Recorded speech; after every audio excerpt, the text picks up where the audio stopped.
Sou a doutora Cris Anton, ginecologista, e vou falar um pouco para vocês sobre lacerações vaginais que podem ocorrer durante a relação sexual.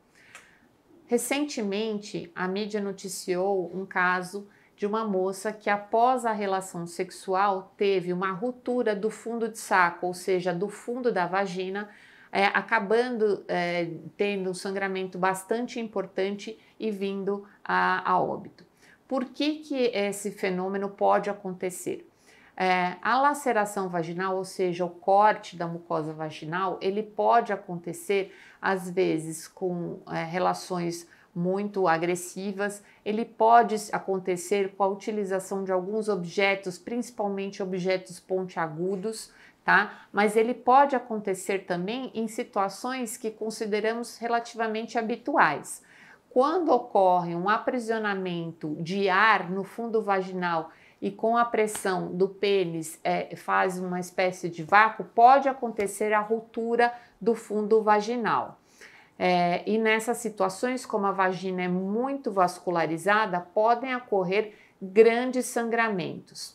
As pacientes que estão na pós-menopausa, que têm uma falta de hormônio local, elas podem ter lacerações vaginais porque essa região está muito fina. Então é como se fosse um papel de seda em que qualquer atrito possa ter uma laceração. Por isso é muito importante o uso de lubrificantes vaginais e terapias adequadas para a manutenção da mucosa vaginal. Outra situação em que pode acontecer isso, que existe uma fragilidade da parede vaginal, são as pacientes no puerpério, ou seja, aquelas que acabaram de ter o bebê.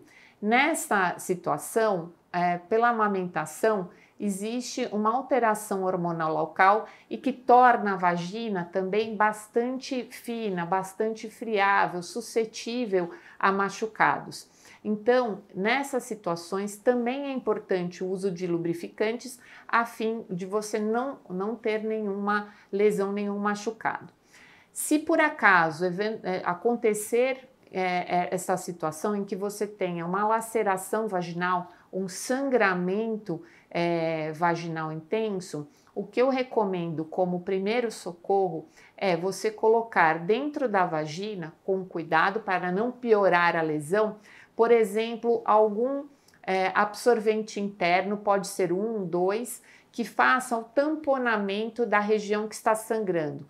Toda vez que nos machucamos, para conter o sangramento, nós apertamos o local onde esse sangramento está ocorrendo. Então, o uso de tampões vaginais ou mesmo de uma pequena fralda ou de um pequeno pano limpo pode conter o sangramento até você chegar ao serviço de saúde onde possa ser socorrida.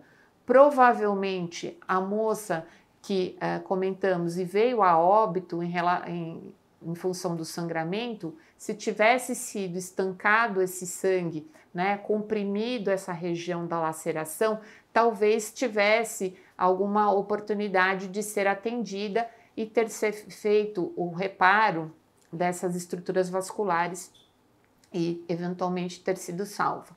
Então é muito importante, se você tiver uma laceração vaginal, um sangramento importante, comprima a área que está sangrando e procure imediatamente o serviço de saúde para que você possa ser socorrida adequadamente.